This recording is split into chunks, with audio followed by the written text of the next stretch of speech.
Good morning, नमस्कार, राम राम, सत श्री अकाल, अस्सलाम वालेकुम। मैं वरुण पार्षद आप सभी लोगों का स्वागत करता हूं उत्कर्ष क्लासेस के एसएससी चैनल पे।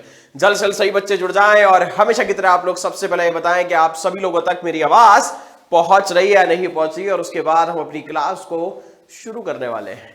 ठीक है, जल्द से जल्द बता दीजिए कि आप सभी लोगों तक आवाज आ रही है या नहीं आ रही है।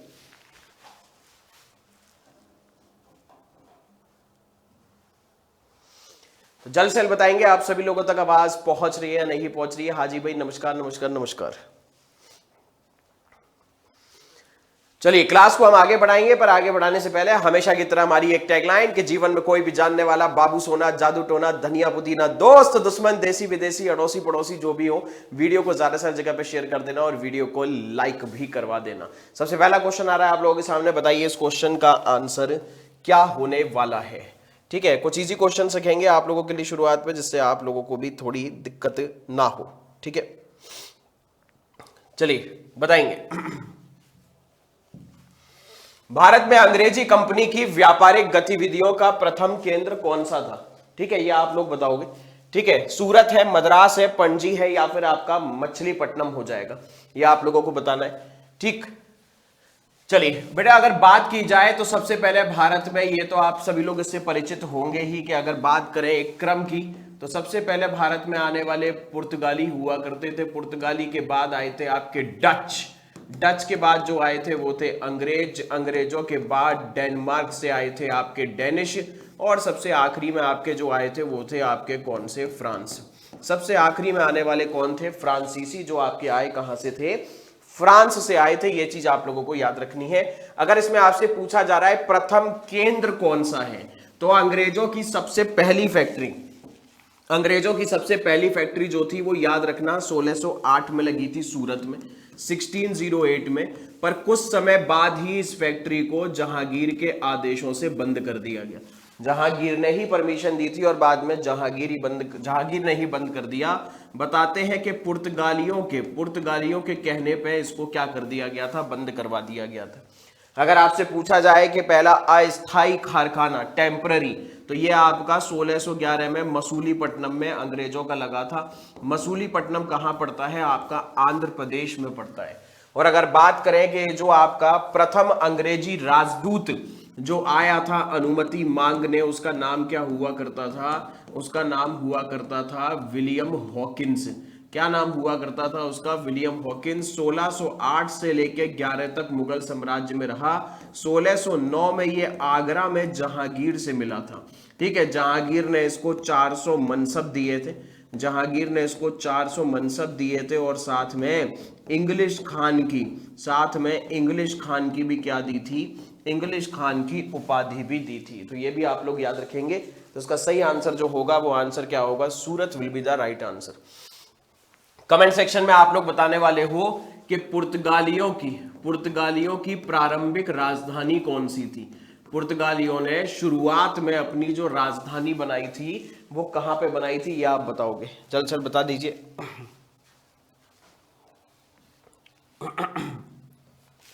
चलते हैं नेक्स्ट वाले क्वेश्चन की तरफ। देखो वही क्वेश्चन आ गया है, निम्नलिखित में से भारत में पुर्तगालियों की आरंभिक राजधानी कौन सी रही थी। क्या वो गोवा रही थी, कालीकट रही थी, कोचीन रही थी, या फिर आपके अरेकामेडू हो जाएगी, बताइए।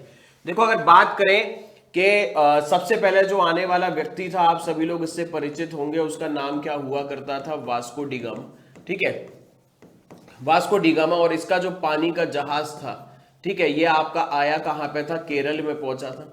केरल में कहां पे पहुंचा था, आपका कालीकट में इसका पानी का जहाज पहुंचा था। और बाद में वहां का एक राजा हुआ करते थे जिनका नाम था जमोरिन। जमोरिन ने इनका क्या भी किया था, इनका स्वागत भी किया था। पर शुरुआत में जो राजधानी रही थी पुर्तगालियों की वो क्या रही थी, आपकी कोचीन रही थी। तो शुरुआत में राजधानी जो थी वो आपकी कोचीन रही थी। अगर बात करें सबसे पहला जो वाइसरॉय आया था पुर्तगालियों का, उसका नाम था अल्मीडा। और अल्मीडा ने कौन सी नीति चलाई थी, अल्मीडा ने ब्लू वाटर पॉलिसी चलाई थी। ब्लू वाटर पॉलिसी जिसका उद्देश्य था कि हिंद महासागर पे जो आपका इंडियन ओशियन है उस पे कैसे भी कब्जा कर लिया जाए। फिर जो दूसरा आया था उसका नाम क्या हुआ करता था, वाइसरॉय का नाम, उनका नाम था अल्बुकर्क। उनका क्या नाम हुआ करता था, अल्बुकर्क उनका नाम हुआ करता था। और अल्बुकर्क की अगर बात करें, इसको पुर्तगाली शासन का क्या बोला जाता है? पुर्तगाली शासन का वास्तविक संस्थापक कहा जाता है। क्या कहा जाता है? वास्तविक संस्थापक। क्योंकि इसी के टाइम पे 1510 में गोवा पर कब्जा किया गया था। ठीक है, किस पे कब्जा किया गया था? 1510 में गोवा पर कब्जा किया गया था। और बीजापुर के राजा हुआ करते थे, बीजापुर के शासक हुआ करते थे, जिनका नाम था यूसुफ आदिल शाह। इससे गोवा छीना गया था। तो शुरुआत में जो राजधानी थी कोचीन थी, पर जो नीनो डी कूना थे, एक और वाइसरॉय हुआ करता था पुर्तगालियों का, जिसका नाम था नीनो डी कूना। ये आपकी कैपिटल पुर्तगालियों की कोचीन से कहां ट्रांसफर करेंगे? गोवा में ट्रांसफर करेंगे अराउंड 1530 तक। तो पुर्तगाली हमारे यहां पे आने वाले सबसे प्रथम थे विदेशी शक्तियों में, और सबसे अंतिम में जाने वाले भी यही थे। 1961 में इनको गोवा से हटाया गया था। 1961 में इनको गोवा से हटाया गया था। क्लियर हो गई ये चीज? तो इसका आंसर जो होगा वो आंसर आपका C will be the right answer. चलिए कमेंट सेक्शन में आप लोग बताओगे कि अंग्रेजों ने मद्रास में जो किला बनाया था उस किले का नाम क्या था? अंग्रेजों ने मद्रास में जो किला बनाया था उस किले का नाम क्या था, वो बता दीजिए।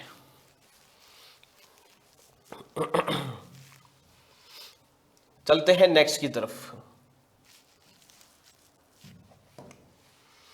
निम्नलिखित में से किस अधिनियम द्वारा भारत के गवर्नर जनरल को अध्यादेश जारी करने की शक्ति दी गई थी? चार्टर एक्ट 1833, 1861, 1892 या फिर 1909? बताएं।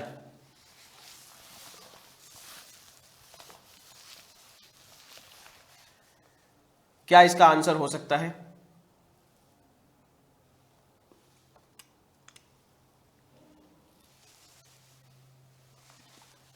चलिए बताएंगे इसका जल्द से जल्द आंसर।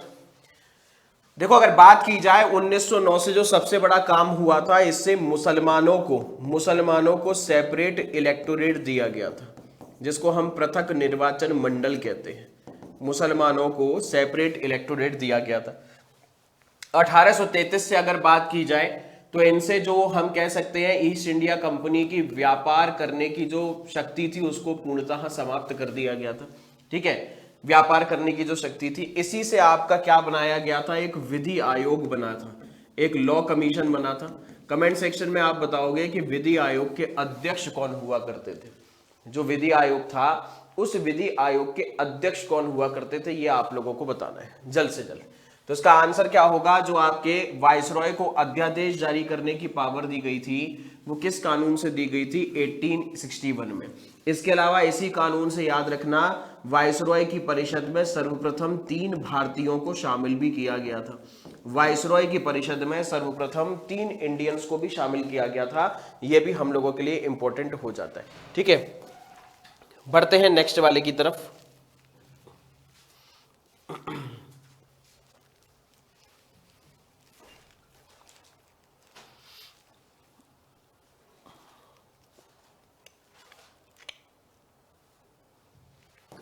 निम्नलिखित में से कौन सा वाक्य राज्यसभा के विषय में सही नहीं है? मतलब आपसे पूछा जा रहा है राज्यसभा से संबंधित इसमें से आपका कौन सा स्टेटमेंट गलत है। इसके पास वह शक्तियां हैं जो केंद्र के विरुद्ध राज्यों के अधिकार की रक्षा करती है या धन विधेयक में संशोधन कर सकती है। इसके 12 सदस्य राष्ट्रपति द्वारा मनोनीत किए जाते हैं। यह भारत की संसद का ऊपरी सदन है, ये आपसे पूछा गया। देखो, ये वाला बात अगर करें तो हम ये इसके पास वह शक्तियां हैं जो केंद्र के विरुद्ध राज्यों की अधिकार रक्षा करती है, बात बिल्कुल सही है। राज्यसभा का मतलब ही यही होता है कि जिसमें आपके राज्य के कुछ प्रतिनिधित्व जाते हैं। और राज्यसभा को बनाने का एक कारण यह भी है कि अगर कोई कानून बनता है तो वो आपका लोकसभा से भी पास होना चाहिए और बाद में वो कानून राज्यसभा से भी पास होना चाहिए। और राज्यसभा नाम से ही पता चल रहा है राज्यों की सभा है, तो ऐसा नहीं है कि कानून बनाने की पावर सिर्फ लोकसभा की है, वो दोनों से पास होना चाहिए। ठीक है, पहला वाला ऑप्शन तो सही है। इसके 12 सदस्य, हाजी बात बिल्कुल सही है कि राज्यसभा में आपके कितने सदस्य मनोनीत होते हैं? 12 सदस्य। किस किस क्षेत्र से मनोनीत किए जाते हैं? अगर उन्होंने अपना नाम कला के क्षेत्र में किया है, साहित्य के क्षेत्र में किया है, समाज सेवा के क्षेत्र में किया है, विज्ञान के क्षेत्र में अगर किसी ने अपना नाम किया है तो उसको सीधे नॉमिनेट किया जाता है, क्या कर दिया जाता है, उसको मनोनीत कर दिया जाता है। क्लियर हो गई ये चीज? तो ये वाला ऑप्शन भी सही है। और ये चीज हमने ली कहां पे से है, कमेंट सेक्शन में बता दो कि राज्यसभा के जो 12 सदस्य मनोनीत होते हैं, नॉमिनेट होते हैं, वो आपके कहां से लिया गया है। ये भारत की संसद का ऊपरी सदन है, बिल्कुल सही। काउंसिल ऑफ स्टेट कहते हैं राज्यसभा को। लोकसभा को निम्न सदन कहा जाता है, ठीक है, निम्न सदन कहा जाता है। और यही ऑप्शन इसका गलत होगा, क्योंकि धन विधेयक में संशोधन नहीं कर सकती। धन विधेयक सिर्फ लोकसभा में लाया जाता है। स्पीकर डिसाइड करते हैं कि कौन सा विधेयक धन विधेयक होगा या नहीं, ठीक है। क्लियर होगा ये चीज? तो आपके लोकसभा अध्यक्ष डिसाइड करेंगे कि कौन सा विधेयक धन विधेयक है या फिर आपका नहीं है। क्लियर होगा ये चीज? तो इसका आंसर जो होगा वो आंसर क्या होने वाला है? B will be the right answer.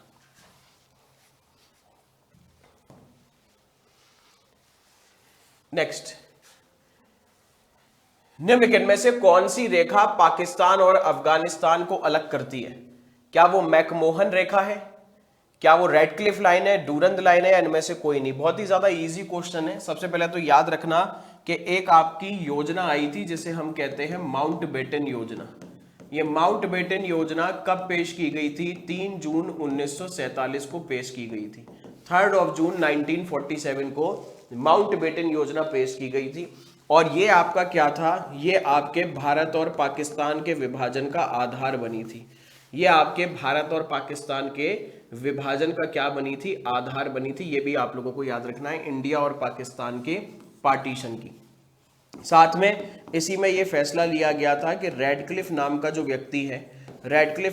व्यक्ति है वो इंडिया और पाकिस्तान के बीच में सीमा निर्धारित करेंगे। इसीलिए इनको कहा जाता है रेडक्लिफ लाइन। मैकमोहन लाइन हम लोग किससे बनाते हैं? हम लोग चाइना से बनाते हैं मैकमोहन लाइन, ये भी आप लोगों को याद रखना है। और जो दूरंद लाइन है, अगर बात की जाए तो दूरंद लाइन जो है वो आपकी क्या है? दूरंद रेखा, वो आपकी इंडिया और अफगानिस्तान के बीच में है। वैसे वो पोर्शन जो अफगानिस्तान के साथ सीमा बनाता है, जम्मू कश्मीर का वो पोर्शन इस वक्त भिखारी के पास है, ठीक है। जैसे आप क्या कहते हो? पीओके कहते हो।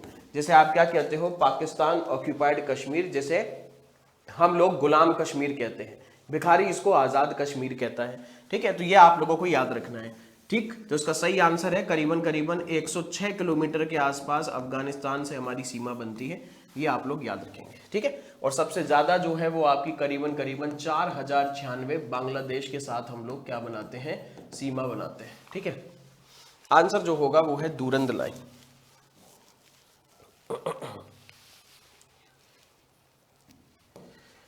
चिमनी से निकलने वाले धुएं में उपस्थित राख की मात्रा को कम कैसे करते हैं? ये आपसे पूछा गया है। विद्युतीय अवक्षेपण द्वारा, धुएं को चलनी से गुजारकर, धुएं को जल से गुजारकर, या रासायनिक पदार्थों द्वारा। बताओ क्या आंसर होगा? ये पूछा जा रहा है कि आपके reduces the amount of ash present in the smoke coming out of chimney. आपने देखा होगा, चाहे ईंट के भट्टे हो या कई सारी इंडस्ट्री में आपकी चिमनी का प्रयोग होता है, तो उसमें से जो आपकी राख निकलती है, ठीक है, उस राख को कम कैसे किया जाता है? तो क्या इलेक्ट्रिकल प्रेसिपिटेशन द्वारा, by passing the smoke through a sieve, चलनी से आप धुआं कर दीजिए निकाल के, या फिर आपका धुएं को जल से गुजार कर, या फिर रासायनिक पदार्थ द्वारा। तो इसका सही आंसर जो है वो आंसर क्या हो जाएगा? विद्युतीय अविक्षण द्वारा, ठीक है। विद्युतीय अवक्षेपण द्वारा इसका क्या किया जाता है? जो आपकी राख होती है, ऐश, उसको कम किया जाता है, ठीक है। नेक्स्ट, किस माध्यम में ध्वनि की गति सर्वाधिक होती है? गैस में होती है, लिक्विड में होगी, ठोस में होगी, या फिर आपके वैक्यूम में होगी? बताएं। देखो, ध्वनि तो आपका निर्वात में तो चल ही नहीं सकता, यहां पे तो आपकी लाइट जाती है भाई, सिर्फ वैक्यूम में अच्छे से ट्रेवल करती है। क्या लाइट ट्रेवल करती है? और यह आप लोगों को पता भी होगा, पहले ऐसे बहुत सारे लोग हुआ करते थे, वो रेल की पटरी पे अपने कान लगा के बता देते कि हाँ भैया, रेल की जो आपकी ट्रेन है वो आपकी आने ही वाली है, ठीक है। सिर्फ किस लिए? क्योंकि जो रेल की पटरी है वो आपका क्या है? वो ठोस है, सॉलिड है, और वहां पे जो मॉलिक्यूल्स होते हैं वो एक दूसरे के बहुत ज्यादा क्या होते हैं? क्लोजली कनेक्टेड होते हैं। तो सॉलिड में जो क्या होता है आपका ध्वनि का साउंड होता है वो सबसे तेज होता है, फिर दूसरे नंबर पे किस में, लिक्विड में होता है, फिर तीसरे नंबर पे क्या होता है आपका गैस में होता है। ठीक है, तो इसीलिए पहले लोग बता देते थे भैया रेल की पटरी पे कान लगा के बस आपकी रेल आने ही वाली है, क्योंकि जो आपकी उससे जो साउंड क्रिएट होता है चलने से, तो वो आपका जो रेल की पटरी है वो आयरन की बनी होती है, और आयरन क्या है आपका ठोस होता है, तो वहां पे स्पीड ऑफ साउंड आपका सबसे तेज होता है। कमेंट सेक्शन में आप लोग बताओगे कि ध्वनि की गति क्या होती है आपकी हवा में। ठीक है, बताइए गैस में, एयर में ध्वनि की गति क्या होती है, ये आप लोगों को बताना है।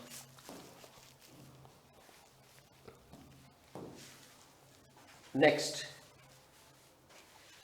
निम्नलिखित में से किस गैस की गंध सड़े हुए अंडे के गंध जैसी होती है?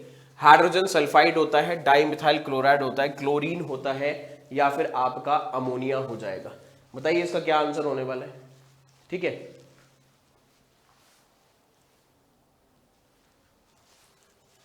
चलिए ये आपकी कैसी गैस होती है, याद रखना ये एक रंगहीन गैस होती है, ये आपकी एक कलरलेस गैस होती है। कैसी? रंगहीन, कलरलेस। देखो क्लोरीन का प्रयोग किस में होता है? आपके पानी को साफ करने में किया जाता है। जैसे आपने देखा होगा कभी वो लोग, आप स्विमिंग पूल वगैरह जाते हो, वाटर पार्क वगैरह जाते हो, तो उसको नहाने के बाद आप क्या हो जाते हैं, वहां पे आप काले पड़ जाते हैं। उसका एक कारण क्या होता है? उसमें क्लोरीन डाल दिया जाता है। हालांकि ये जो स्विमिंग पूल जनता के लिए खुले होते हैं, और ये वाटर पार्क पहले इसमें बड़ा शौक होता था मुझे जाने का, पर अब मुझे कुछ खास नहीं लगता है, क्योंकि बड़ी अजीब अजीब सी चीज़ें सुनने को मिलती हैं।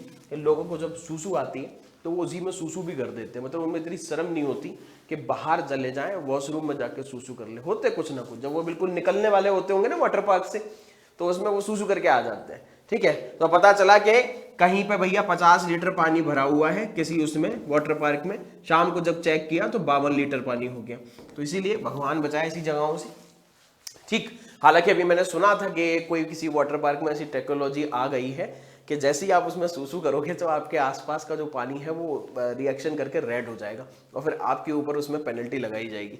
ठीक है, पर ऐसी सिस्टम मुझे नहीं लगता कि अभी यहाँ आने वाला है। अमोनिया का जो काम है वो प्रशीतक के तौर पे बड़े बड़े जो कोल्ड स्टोर होते हैं, ठीक है, जहाँ पे अनाजों का भंडारण किया जाता है, वहाँ पे इसको क्या कर दिया जाता है, इसको रख दिया जाता है, मतलब कूलिंग के लिए इसका प्रयोग होता है।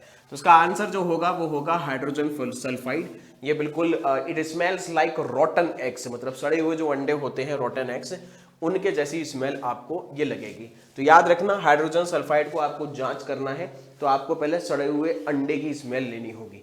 ठीक है, तो अंडा लीजिए, उस अंडे को कुछ दिन पहले 7-8 दिन घर में रखे रहिए, जब वो सड़ जाए उसको सूंघ के देखना, और उसके बाद जब वो नाक के बाल जला दे तो वहां से आप समझ जाना कि आगे हाइड्रोजन सल्फाइड भी ऐसी ही स्मेल करेगी। निम्नलिखित में से कौन सी पश्चिम की ओर बहने वाली नदी है? क्या वो साबरमती है, क्या वो गोमती है, क्या वो महानदी है, या फिर वो आपकी कृष्णा नदी हो जाएगी? बताइए इसका क्या आंसर हो सकता है। चलिए मैं हिंट दे देता हूं, ये वाली जो नदी है वो राजस्थान की जो अरावली पहाड़ियां हैं, अरावली रेंज जो है वहां पे से आपको ये नदी निकलती हुई दिखेगी। ठीक है, और ये नदी आपकी राजस्थान में तो बहती ही बहती है, ये नदी आपकी गुजरात में भी बहती है, और फाइनली जो गल्फ ऑफ खम्बट है, खम्बट की जो खाड़ी है उसमें जाके ये आपकी अरब सागर से जाके मिल जाएगी। कहां से जाके मिल जाएगी भैया? अरब सागर से जाके मिल जाएगी। ठीक है, अगर बात करें तो गोमती जो है और महानदी और कृष्णा, ये सब आपकी पूरब की तरफ बहने वाली नदियां हैं। किसकी तरफ? पूरब की तरफ बहने वाली नदी। और ये जो है आपकी चाहे से साबरमती हो गया, इसके अलावा आपकी नर्मदा हो गया, फिर आपकी हम कहते हैं कि ताप्ती हो गया या तापी हो गया, ये सारी की सारी नदियां आपकी कहां पर है? पश्चिम की तरफ बहने वाली नदी है। तो आंसर जो होगा वो आंसर होगा Sabarmati will be the right answer. एक बहुत आसान सा क्वेश्चन है, बताइए दो, आपको बताना है अरावली पहाड़ी की सबसे ऊंची चोटी कौन सी है? ठीक है, अरावली पहाड़ी की सबसे ऊंची चोटी कौन सी है? चलो ये तो आप बता ही देंगे, मुझे लगता है कि बहुत आसानी से बता दोगे, वही 1722 मीटर वाला, और शायद आप लोगों को अच्छे से याद भी होगा कि 1700 मीटर से कुछ ऊंचा है वो जो चोटी है, और बड़ी आसानी से आप बता सकते हैं। ला सकता है शायद कुछ लोगों के कमेंट आ भी जाएंगे बहुत जल्दी, और शायद कुछ लोगों ने शायद बोलना भी शुरू कर दिया है, लगता है गुरु शिखर। ठीक है, गुरु शिखर, तो इसका सही आंसर जो है गुरु शिखर। अब क्वेश्चन थोड़ा सा टफ करते हैं। आप सभी लोगों को पता है राजस्थान का एकमात्र हिल स्टेशन जो है उसे माउंट आबू कहा जाता है। राजस्थान का एकमात्र हिल स्टेशन माउंट आबू, उस पे जैनियों का एक बड़ा फेमस मंदिर है जिसे हम दिलवारा टेम्पल कहते हैं। कमेंट सेक्शन में आप लोग बताओगे कि दिलवारा टेम्पल कौन से वंश के द्वारा निर्मित किया गया, किस वंश के द्वारा दिलवारा टेम्पल की स्थापना की गई थी आज से 600-700 साल पहले। चलिए नेक्स्ट पे चलते हैं।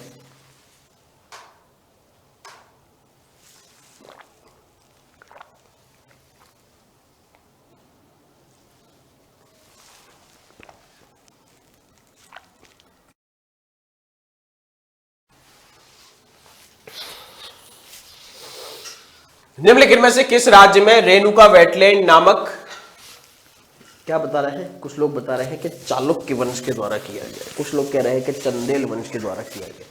निम्नलिखित में से किस राज्य में आपके रेणुका वेटलैंड नामक रामसर साइट आपको देखने को मिलेगी? ठीक है, चलिए तेलंगाना में है, आंध्र प्रदेश में है, मध्य प्रदेश में है, या फिर आपके हिमाचल प्रदेश में है?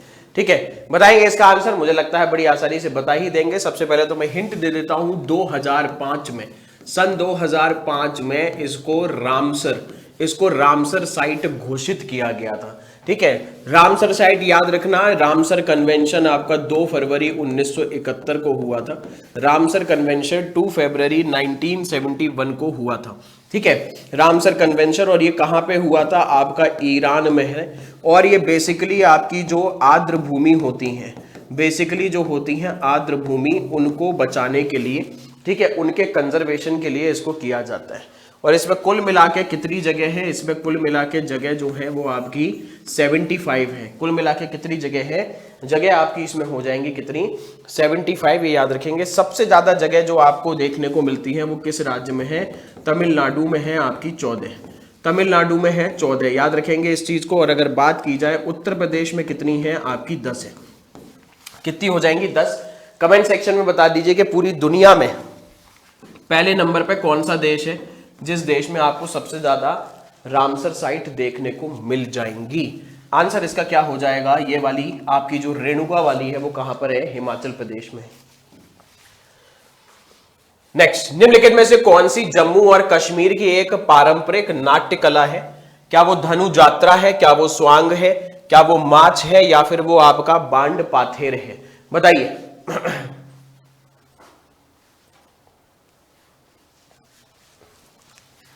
चलिए, ये आपके 2 शब्दों से मिलके बना है। एक तो मैं बता देता हूं, इसमें जो भांड है उसका मतलब क्या है? उसका मतलब है अभिनेता, एक्टर। और दूसरा जो है आपका पाथेर, वो क्या है? अभिनय करना। दूसरा जो है वो क्या है? आपका अभिनय करना, पाथेर जो है। ठीक है, तो उसका आंसर जो होगा वो आंसर आपका क्या होने वाला है? आपका डी होने वाला है। ठीक है, तो ये इंपॉर्टेंट है पेपर के लिए। कभी कभी आपके लोक नृत्य आपके पेपर में पूछ लिए जाते हैं। ठीक है, कमेंट सेक्शन में बताओगे धनु जात्रा, धनु जात्रा किस राज्य से संबंधित है? धनु जात्रा आप लोग बताओगे कि ये किस राज्य से संबंधित है। ठीक है, जल्द से जल्द बता दीजिए। अगर मैं बात करूं स्वांग की, तो ये आपको हरियाणा में देखने को मिल जाएगा, ये नृत्य राजस्थान में देखने को मिल जाएगा, उत्तर प्रदेश में देखने को मिल जाएगा। ये सब आपको यहाँ पे देखने को मिल जाएंगे। ठीक है, तो ये आपका स्वांग जो है वो अलग अलग स्टेट में है। ये जो आपका भांड पतेर है ये आपका जम्मू कश्मीर में है। तो आंसर जो होगा वो आपका D will be the right answer. उत्पादन के साधनों का निजी स्वामित्व अर्थव्यवस्था की किस एक विशेषता है? पूंजीवादी है, समाजवादी है, मिश्रित है, या फिर आपका इनमें से कोई भी नहीं है? बता दीजिए इसका आंसर क्या हो सकता है। जल्द से बताएंगे इसका आंसर क्या होगा।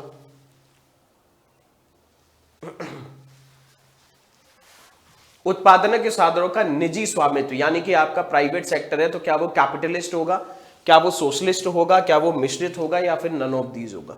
देखो, मिश्रित जो होता है बेसिकली इसमें गवर्नमेंट सेक्टर और प्राइवेट सेक्टर, गवर्नमेंट सेक्टर और प्राइवेट सेक्टर जो होते हैं वो आपके मिलके कार्य करते हैं। ठीक है, ठीक। पूंजीवादी जो होता है वो आपका इसमें ज्यादातर क्या होता है, जो स्वामित्व होता है वो प्राइवेट कंपनियों के हाथ में होता है, और इनका प्रमुख उद्देश्य जो होता है आपको लाभ होता है। ठीक है, इनका प्रमुख उद्देश्य होता है कि कैसे भी करके आपका क्या किया जाए, प्रॉफिट कमाया जाए, उद्देश्य जो है वो आपका लाभ कमाना होता है। इसकी हम कह सकते हैं कि अगर हम इसके कैपिटलिस्ट इकोनॉमी के कुछ फीचर्स जानने की कोशिश करें पूंजीवादी अर्थव्यवस्था के, तो इसमें आपका क्या होता है, हम कह सकते हैं निजी प्राइवेट सेक्टर के हाथ में होता है, और इसमें इंसान जो है, ये जो आपकी कंपनी होती है वो स्वयं के हित के बारे में सोचती हैं। प्रमुख उद्देश्य और क्या होगा कि कैसे भी करके भैया लाभ मिले बहुत सारा। प्लस एक खासियत क्या होती है कैपिटलिस्ट इकोनॉमी की कि इसमें आपको कंपटीशन देखने को बहुत मिलता है, ठीक है, कंपटीशन, जिससे क्या होता है कि जो जनता होती है उसको सबसे अच्छी क्वालिटी की चीजें देखने को मिलती हैं। जैसे आपने देखा होगा कई सारी यहाँ पे कंपनी है जूते की, नाइकी हो गया, एडिडास हो गया, इसके अलावा स्केचर्स हो गए, तो अलग अलग जब जूतों की कंपनी होती है तो ये प्रयास करेंगे एक दूसरे से, जब कंपटीशन होगा तो कौन सबसे अच्छी क्वालिटी दे सकता है। ये मान लीजिए कोई 3,000 रुपये का जूता है, अब 3,000 रुपये के जूते में हर कंपनी कोशिश करेगी कि उसको अपना बेस्ट दे, इसलिए तो उसका प्रोडक्ट बिकेगा। अब मान लीजिए अगर मोनोपोली होती, ठीक है, कि होता ही नहीं कोई जूता कंपनी, मान लीजिए कोई जूते की कंपनी है, जैसे अभी तो एडिडास चल रही है, एडिडास की जगह मान लो ठाकुरदास है, कालिदास नाम की कोई जूते की कंपनी है, ठीक है, तो उसमें क्या है, जब मोनोपोली हो जाती है तो अपनी मन की मर्जी से लोग जैसा जूता होगा वैसा बेचना करेंगे। पर जब प्राइवेट सेक्टर के हाथ में होता है, कंपटीशन ज्यादा होगा, तो जनता को भी इसका थोड़ा सा फायदा होता है। तो इसका आंसर क्या होगा, पूंजीवादी will be the right answer. हमारी कौन सी इकोनॉमी है, इंडिया को बताते हैं कि इंडिया एक मिश्रित अर्थव्यवस्था है, मिक्स्ड इकोनॉमी है। नेक्स्ट, निम्नलिखित में से असत्य कथन कौन सा है। उत्तर प्रदेश के बेलनगाठी में स्थित महागढ़ा से गेहूं की खेती के प्रमाण मिले। कश्मीर में नवपाषाण कालीन संस्कृति के प्रमुख स्थित बुर्जहोम और गुफकराल है। मेहरगढ़ को बलूचिस्तान का अन्न भंडार और रोटी की टोकरी। भारत में लौह का प्राचीनतम प्रमाण अतरंजी खेड़ा से मिला है। बताइए इसका आंसर क्या होने वाला है।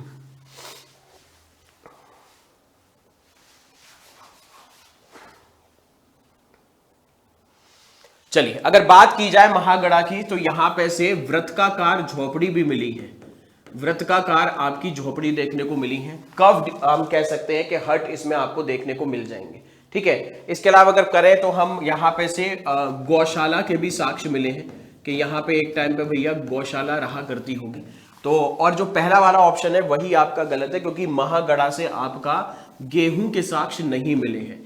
यहाँ पे से किसके साक्ष्य मिले हैं, चावल के साक्ष्य मिले हैं। तो उत्तर प्रदेश वाली इस जगह से आपको राइस के एविडेंस देखने को मिले हैं, ना कि आपके गेहूं के। तो इसका आंसर जो होगा वो आपका A will be the right answer. Kashmir में याद रखना, ये जो आपकी बुर्जहोम वाली जगह है, इसकी खासियत क्या है बुर्जहोम की, कि यहाँ पे आपको ऐसी कब्र मिली हैं जिन कब्र में इंसान के साथ साथ कुत्ता जो होता है उसके भी अवशेष देखने को मिलेंगे। इंसान के साथ साथ जो कुत्ता होता है उसके भी अवशेष आपको देखने को मिल जाएंगे, ठीक है। और ये जो आपका मेहरगढ़ है वर्तमान में पाकिस्तान में है, ये आपके बिल्कुल रोटी की टोकरी इसको कहा जाता है, ठीक है। और जो आपका लोहे की सर्वप्रथम खोज कब हुई थी, ये आपकी वैदिक काल में हुई थी, वैदिक सभ्यता में, ठीक है। ये आप लोगों को याद रखना है। बढ़ते हैं आगे की तरफ। कोलेरू झील जो भारत की सबसे बड़ी मीठे पानी की झील है वो कहां पर है। क्या वो जम्मू कश्मीर में है, क्या वो आपकी आंध्र प्रदेश में हो जाएगी, क्या वो मणिपुर में हो जाएगी, या फिर वो आपकी राजस्थान में हो जाएगी। बताइए इसका क्या आंसर होने वाला है, जल्द से जल्द बताएंगे। चलिए, डल झील, वूलर झील, ये दोनों की दोनों जम्मू कश्मीर में। चिलिका झील उड़ीसा में।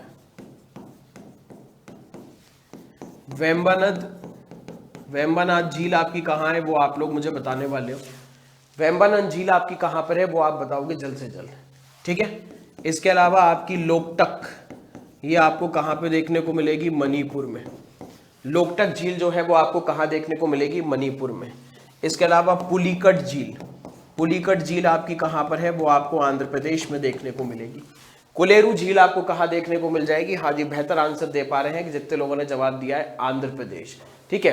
क्लियर हो गई ये चीज। और मैं आप लोगों को बता दूं कि आपकी जो दो नदियां हैं, कृष्णा नदी और गोदावरी नदी, कृष्णा नदी और गोदावरी नदी का जो डेल्टा वाला क्षेत्र है वहां पे आपको ये देखने को मिलेगी। तो साउथ की जो नदियां हैं कृष्णा नदी और गोदावरी, वहां के जो डेल्टा वाला क्षेत्र है वहां पे आपको ये देखने को मिल जाएंगी।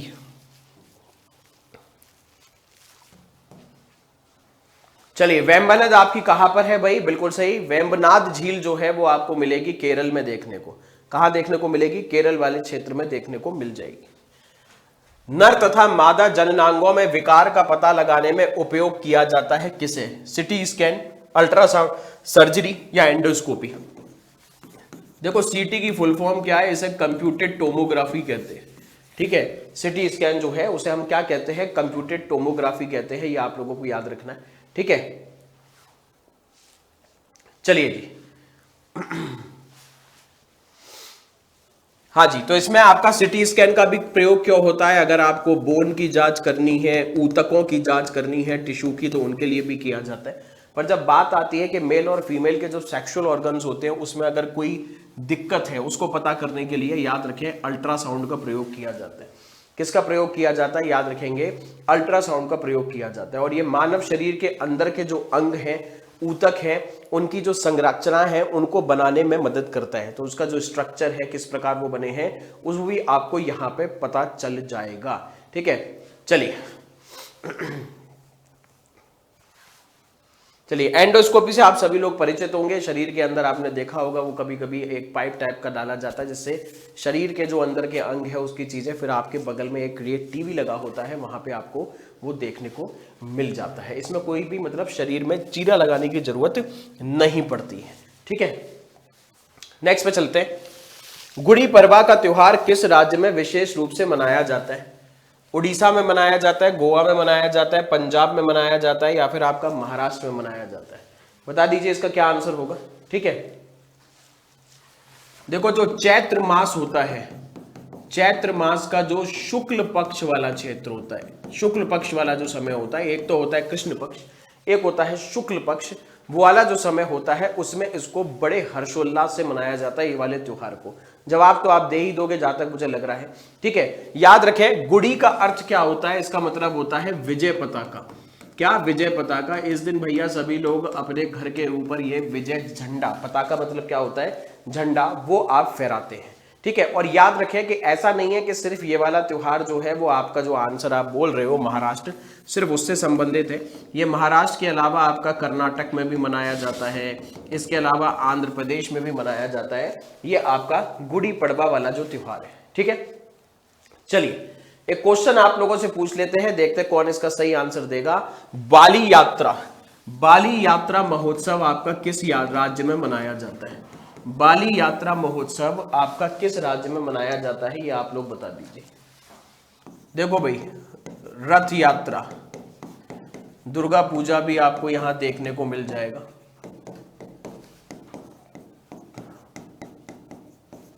और भी आया किसी का आंसर अभी तक सही आंसर? ठीक है, चलिए कोणार्क नृत्य, कलिंग महोत्सव, पुरी बीच महोत्सव, ये सारे के सारे आपको कहां मिलेंगे? उड़ीसा में देखने को मिलेंगे। कहां पे देखने को मिलेंगे? उड़ीसा में। और जो आपकी बाली यात्रा है वो भी आपकी किससे संबंधित है? याद रखेंगे उड़ीसा से संबंधित है। क्लियर हो गई? ठीक है, इसके अलावा अगर बात करें हम बसंत पंचमी, इसके अलावा लोहरी, होला मोहल्ला, होला मोहल्ला, ये आपका किससे संबंधित है? ये आपका पंजाब से संबंधित है। ठीक है, और एक चीज याद रखना, ऐसा नहीं है कि लोहरी सिर्फ पंजाब की, और भी आसपास के राज्यों में उसको बड़ी अच्छे से मनाया जाता है। ठीक है, तो आपका जो होला मोहल्ला हो गया, ये सब बैसाखी वगैरह भी अगर हम बोल लें बड़ी आसानी से, तो ये भी आपका किस में मिलेगा? ये आपको पंजाब में देखने को मिलेगा। ठीक है, बाली यात्रा भी किससे संबंधित है? याद रखेंगे ये आपका उड़ीसा से संबंधित है। तो जितने लोगों ने जवाब दिया है उड़ीसा, उन लोगों का जवाब बिल्कुल सही है। चलिए, साओ जोआ, साओ जोआ ये वाला आपका त्योहार किस राज्य से संबंधित है, ये बताओगे। साओ जोआ, तो साओ जोआ किससे संबंधित है वो आप लोग जरूर बता दीजिएगा। ठीक है, चलिए सेंट जेवियर महोत्सव भी यहीं से होगा। मैं आप लोगों को हिंट दे दे रहा हूं, इतना बड़ा हिंट दे दे रहा हूं कि सेंट जेवियर महोत्सव भी आपका इसी राज्य में मनाया जाता है। देख लो भाई, अब देख लो आप, इससे ज्यादा हिंट मैं आप लोगों को और क्या देने वाला हूं। ठीक है, बताएंगे भाई, आया किसी का आंसर?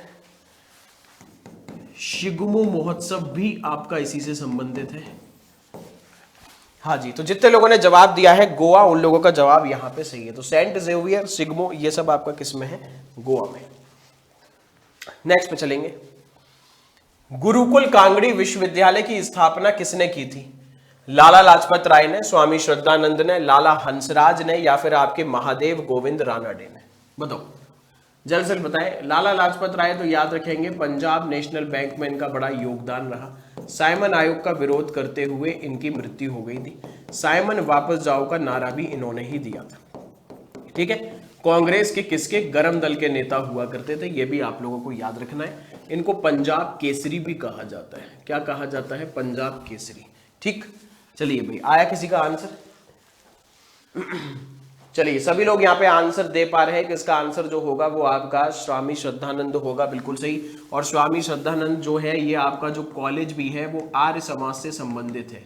वो किससे संबंधित है? याद रखेंगे, आर्य समाज से संबंधित है। ये भी आप लोगों को याद रखना है। ठीक है। चलिए, क्वेश्चन का आंसर दें। आप लोगों को बताना है कि महादेव गोविंद रानडे ये आपके किसके गुरु हुआ करते थे? किसके गुरु हुआ करते थे? रानडे साहब। और गुरुकुल कांगड़ी विश्वविद्यालय की याद रखना 1902 में हरिद्वार वाले क्षेत्र में इसकी स्थापना की गई थी। 1902 में हरिद्वार वाले क्षेत्र में, जिसमें आपका बेसिकली क्या फोकस रहता है कि इंडिया से संबंधित आपको एजुकेशन दी जाए, इंग्लिश एजुकेशन पे इतना प्रभाव नहीं रहता है। एशियाई खेल 2023 में पुरुषों की भाला फेंक प्रतियोगिता में किसने स्वर्ण पदक प्राप्त किया? नीरज चोपड़ा, किशोर जेना, तेजिंदर पाल सिंह तूर, या फिर अविनाश मुकुंद? बताएं, जल्द से बताएं। देखो, एशियाई खेल जो है इनको हम एशियाड भी कहते हैं। इनको हम क्या कहते हैं? एशियाड। और ये प्रत्येक 4 वर्ष में, ये प्रत्येक किस में मनाया जाता है? 4 वर्ष में मनाया जाता है। ये भी आप लोगों को याद रखना है। ठीक है। वैसे तो आप बहुत आसान सा हो गया है ये चीज कि नीरज चोपड़ा ने हमारे लिए ये चीज बहुत आसान कर दी है कि जब भी भाला फेंक की बात आती है तो चलो, अगर कोई नहीं भी बता पा रहा है तो लोग ज्यादातर क्या कह देते हैं? नीरज चोपड़ा। क्यों? क्योंकि नीरज चोपड़ा ने एक नहीं, जहां पे भी वो प्रतिस्पर्धा में, कंपटीशन में भाग ले रहे हैं, वो अधिकतर में उनको गोल्ड मेडल ही मिल रहा है। तो अगर किसी स्टूडेंट को नहीं भी पता चल रही है चीज तो वो उसमें नीरज चोपड़ा को लगा सकते हैं। ठीक है। ये जेवलिन थ्रो, भाला फेंक में इन्होंने 7 अगस्त को भैया गोल्ड मेडल जीता था। इसीलिए हम 7 अगस्त को क्या कहते हैं? भाला फेंक दिवस भी बोला जाता है। क्या बोला जाता है? 7 अगस्त को भाला फेंक दिवस भी बोला जाता है। और याद रखें कि ये जो आपका एशियाड खेल है, इसमें सिर्फ गोल्ड मेडल नहीं, ये गोल्ड मेडल तो हमको पता है, सिल्वर मेडल भी भैया हमारे भारतीय खिलाड़ी ने ही जीता है, जिनका नाम था किशोर जेना। और ये उनका सबसे पहला अंतरराष्ट्रीय मेडल भी था। ये भी आप लोगों को याद रखना है। ठीक है। क्लियर हो गई ये चीज। और अगर इस बार अगर आपसे ये भी पूछ लिया जाए कि कितना मीटर का फेंका था, तो 88.88, बड़ी आसानी से आप याद भी कर सकते हैं, 88.88 मीटर के लिए भाला फेंका था। किसने? आपके नीरज चोपड़ा जी ने। क्लियर हो गई है। अगर किशोर जेना की बात करें तो कुछ ज्यादा दूर नहीं थे इनसे, 87 पॉइंट हम कह सकते हैं कि 54 मीटर के आसपास हम कह सकते हैं कि इन्होंने क्या था? अपना ये भाला फेंका था। ठीक है। चलिए, कोई है कमेंट सेक्शन में जो मुझे बता सके कि नीरज चोपड़ा जी का सबसे जो बेहतरीन उनका रिकॉर्ड है, कहां तक उन्होंने भाला फेंका हुआ है? एनीबडी अगर कोई बता सके कि नीरज चोपड़ा जी ने जो उनका व्यक्तिगत सर्वश्रेष्ठ रिकॉर्ड है कि इतनी दूरी तक उन्होंने भाला फेंका है। नेक्स्ट पे चलते हैं। हाल ही में प्रवर्तन निदेशालय का कार्यवाहक निदेशक किसको नियुक्त किया गया है? निवासान के स्वामी, रियाड मैथ्यू, या फिर मोहित जैन, या फिर आपके राहुल नवीन हो जाएंगे? बताइए। हिंट दे देते हैं, 1993 के IRS ऑफिसर है ये। 1999 बैच के, सॉरी 1993 बैच के जो UPSC के इनके IRS बनते हैं जो, उसके ये अधिकारी रहे हैं। बताइए। और एक हिंट दे देते हैं, इन्होंने रिप्लेस किसको किया है? संजय जी को रिप्लेस किया है। तो कभी कभी ये भी आ जाता है कि ईडी के जो आपके निदेशक है वो किसकी जगह आए हैं, तो ये भी पूछ लिया जाता है। हालांकि वर्तमान में जो है वो है आपके राहुल नवीन, और राहुल नवीन साहब ने रिप्लेस किसको किया है, संजय जी को रिप्लेस किया है। अगर मैं प्रवर्तन निदेशालय की बात करूं तो ये काफी चर्चा में रहती है कि जब भी कोई विपक्ष की जो सरकार है, मतलब विपक्ष जो होते हैं उसमें ज्यादातर लोग यही कहते हैं कि अरे भाई वर्तमान में जो सरकार है उस सरकार के खिलाफ जब हम बोलते हैं तो हमारे पीछे भैया ईडी लगा दी जाती है, जिसको हम क्या बोलते हैं, एनफोर्समेंट डायरेक्टरेट बोला जाता है। ठीक है, ये है ईडी एनफोर्समेंट डायरेक्टरेट, जिसको हम क्या कहते हैं, आपका प्रवर्तन निदेशालय भी कहते हैं। ठीक है, प्रवर्तन निदेशालय ये आपका बना कब था, 1956 में बना था। ठीक है, 89.94 याद रखना मीटर है किसका, नीरज चोपड़ा जी ने जो सर्वश्रेष्ठ फेंका है वो 89.94 फेंका है। ठीक है, चलिए ईडी आपका कब बना, 1956 में। इसमें जो आपका हम कह सकते हैं भ्रष्टाचार को चेक करने के लिए विदेशी मुद्रा के जो कानून है, फॉरेन करेंसी के जो आपके लॉ है, उन लॉ का कोई उल्लंघन तो नहीं कर रहा। मनी लॉन्ड्रिंग जैसे केसेस आपने सुने होंगे, इन केसेस पे लगाम लगाने के लिए ईडी की स्थापना की गई थी। चलिए, एक कानून है जिसे हम फेमा कहते हैं, फॉरेन एक्सचेंज मैनेजमेंट एक्ट। एक कानून है जिसे फेमा कहा जाता है, foreign exchange management act. Comment section में बता दीजिए ये आपका कौन से सन में आया था, ये आपका कौन से सन में आया था फेमा, जिसका पहला फेरा कहा जाता था उसे। अगस्त 2023 में यूनिवर्सल पेंशन योजना जो है वो आप लोगों को बताना है, यूनिवर्सल पेंशन योजना आपकी किसके द्वारा की गई है, बताइए इसका आंसर क्या होगा। ठीक है, अगस्त 2023 में यूनिवर्सल पेंशन योजना किस देश द्वारा लागू की गई है।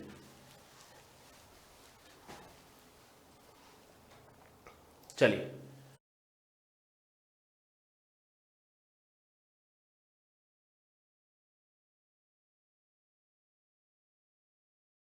भारत है, बांग्लादेश है, भूटान है, या फिर आपका नेपाल हो जाएगा। जहां तक मुझे याद आ रहा है ये क्वेश्चन मैंने आपको 6-7 दिन पहले भी कराया हुआ है, करंट अफेयर का क्वेश्चन है, इसलिए इसको आपको दिमाग में जरूर याद रखना है, इंपॉर्टेंट बन जाता है। ठीक है, चलिए, इसका प्रमुख उद्देश्य क्या है कि 18 वर्ष से ऊपर के जो लोग हैं उनको भविष्य में पेंशन योजना के तहत सम्मिलित करना है, कि पेंशन योजना के तहत उनको सम्मिलित कर दिया जाए। ठीक है, चलिए,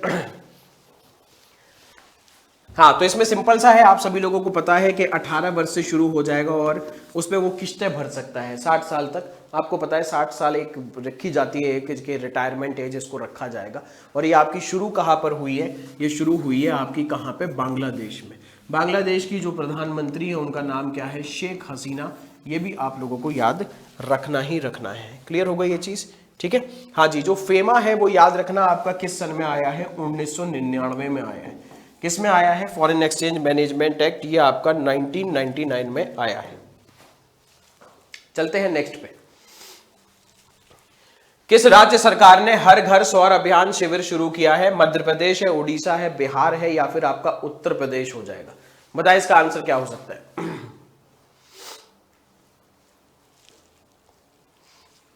चलिए, हर घर सौर अभियान में याद रखना, इसमें प्रयोग क्या किया गया है, ज्यादा से ज्यादा लोगों को मोटिवेट करना है कि वो आपके सोलर एनर्जी का, सौर ऊर्जा जो है उसका ज्यादा से ज्यादा प्रयोग करें। इसमें जो मेन मुख्य शहर जहां पे इसको सेलिब्रेट किया गया था, एक तो लखनऊ है और एक दूसरा क्या है, बनारस है, जिसको हम वाराणसी भी कह सकते हैं या फिर जिसको आप काशी भी कह सकते हो। तो इसका सही आंसर क्या होगा, इसका सही आंसर है हर घर सौर अभियान। और याद रखें ये आपका शुरू कब किया गया था, 2 अक्टूबर को किया गया था, गांधी जयंती पे।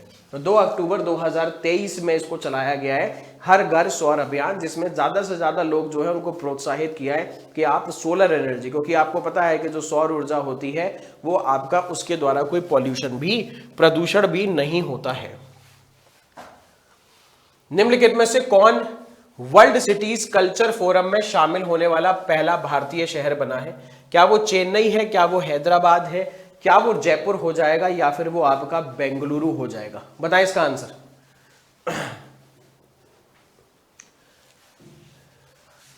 चलिए, सबसे पहले तो आप लोगों को पता होना चाहिए कि वर्ल्ड सिटीज कल्चर फोरम ये किस चीज को आगे बढ़ाता है, अनुसंधान जो होता है, रिसर्च। ठीक है, और जो आपकी हम कह सकते हैं कि बुद्धिमत्ता होती है, उसके जो डाटा है उनको एक दूसरे से शेयर करने में मदद करता है। ठीक है, बताया तो यही जाता है कि वर्ल्ड सिटीज कल्चर फोरम में अभी तक सिर्फ आपके 40 जगह ही हैं जिनको इसमें शामिल किया गया है। इंडिया की एकमात्र जगह जो इसमें शामिल हुई है वो कौन सी है, वो आपकी हो जाएगी बेंगलुरु।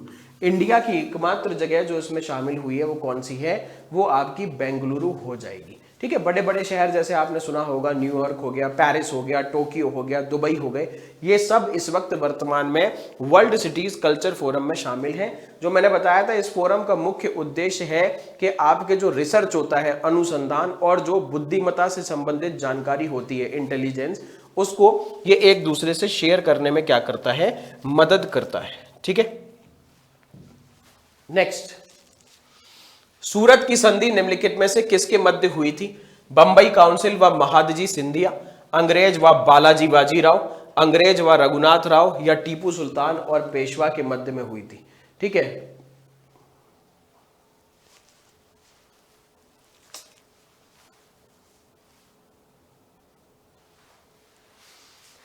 बताएंगे इसका आंसर?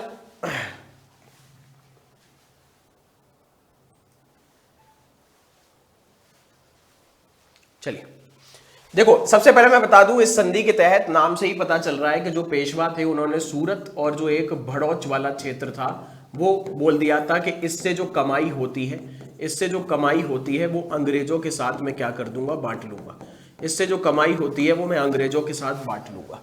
तो इसका सही आंसर जो होगा, आपकी सूरत की संधि जो है वो अंग्रेज और जो पेशवा के उससे भागा था, मतलब इसको पेशवा के पद से इनको हटा दिया था। रघोबा भी कहते थे इनको, रघुनाथ राव को, और क्या कहते थे, रघोबा, इनके बीच में ये हुई थी। साथ में अंग्रेजों ने ये वादा किया था कि हम आपको वापस पेशवा बनने में, हम आपको पेशवा बनने में सहायता करेंगे, और इन जनाब ने बदले में सूरत और भड़ौस से जो कमाई होती थी उसमें ये वादा किया कि मैं अंग्रेजों के साथ इसको बांटूंगा। किसके साथ बांटूंगा? अंग्रेजों के साथ इसको मैं बांटूंगा। ठीक है, चलिए चलते हैं नेक्स्ट वाले की तरफ। निम्नलिखित में से किसकी इकाई मीटर पर सेकंड स्क्वायर होती है? त्वरण की होती है, वेग की होती है, चाल की होती है, या फिर आपकी दूरी की हो जाएगी? बताइए। चलिए, चाल जो है जिसका स्पीड कहते हैं, ये तो आपकी क्या रहेगी, मीटर पर सेकंड रहेगी। चाल जो है उसकी स्पीड क्या रहेगी आपकी, वो मीटर पर सेकंड होगी। ठीक है, हम कह सकते हैं कि कुछ समय में जो आपकी दूरी जितनी ट्रेवल की जाती है एकांक समय में, उसको हम कहते हैं चाल। ठीक है, चलिए, दो बिंदु अगर हम बोले, दो पॉइंट्स के बीच में जो दूरी होती है उसे हम क्या कहते हैं? ठीक है, हाँ, दो बिंदुओं के बीच की जो लंबाई होती है उसे हम दूरी कहेंगे। जैसे डिस्टेंस बोलते हैं ना कि भाई आगरा और मथुरा के बीच में कितनी लंबाई है, तो उसे आप दूरी बोलोगे, डिस्टेंस बोलोगे। ठीक है, उसको हम मीटर या सेंटीमीटर में आसानी से, या किलोमीटर में बता सकते हैं। अब आपके पास दो ऑप्शन दिए बचे हैं और ये आपका होमवर्क है। तो दो ऑप्शन है आपके बीच में। ठीक है, इनमें से आपको बताना है। ठीक है, ये आपका होमवर्क हो जाएगा। नेक्स्ट पे चलेंगे। निम्नलिखित में से कौन सी प्राप्ति राजस्व प्राप्तियों के अंतर्गत शामिल नहीं है? क्या वो कर आय है, या फिर वो ब्याज आय है, या फिर वो ऋण वापसी है, या फिर वो आपका लाभांश हो जाएगा? बताइए क्या इसका आंसर हो सकता है? राजस्व प्राप्ति जो है वो आपसे पूछा जा रहा है कि इसमें आपका, हम कह सकते हैं कि क्या ये आपका रेवेन्यू रिसीप्ट में ये आपका पार्ट माना जाएगा या नहीं माना जाएगा? बताओ।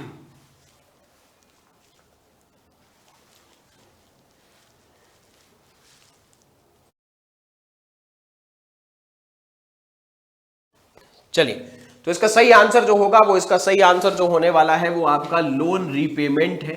ठीक है, क्योंकि जो आपकी ऋण वापसी है वो अगर बात की जाए वो राजस्व प्राप्ति नहीं, वो कैपिटल रिसीप्ट जो होते हैं, जिसे हम पूंजीगत, जिसे हम क्या करते हैं, पूंजीगत प्राप्ति कहते हैं, उसका पार्ट माना जाता है। किसका पार्ट माना जाता है? पूंजीगत प्राप्तियों का पार्ट माना जाता है। क्लियर हो गई ये चीज? ठीक है, अगर मैं पूंजीगत प्राप्तियों की अलग से और बात करूं, जैसे आपका फॉरेन लोन हो गया, विदेशी ऋण हो गया, वो भी इसी का पार्ट माना जाएगा। विदेशी ऋण हो गया, वो भी आपका किसका पार्ट माना जाएगा? पूंजीगत प्राप्ति का। या फिर अगर इंडिया को पेमेंट, लोन वापस करना है, मतलब अगर हम कहें कि ऋण वापसी जो है वो करनी है, तो वो भी किसका पार्ट माना जाएगा? आपका पूंजीगत प्राप्ति, जिसे हम कैपिटल रिसीप्ट कहते हैं इंग्लिश में, उसको माना जाएगा। ठीक है, चलिए, तो हम क्या कर लेते हैं, आज की क्लास को हम यहीं तक सीमित कर लेते हैं। तो बाकी की चर्चा हम लोग कल करेंगे। जितने लोगों ने वीडियो को लाइक नहीं किया है वो एक बार वीडियो को लाइक कर देना, और एक बार वीडियो को आप ज्यादा से ज्यादा जगह पे क्या कर देना, शेयर भी कर देना। मैं आप लोगों से कल मिलूंगा, तब तक सब लोग अपना ख्याल रखें, पढ़ाई करते रहे। Thank you everyone. जय हिंद, जय भारत।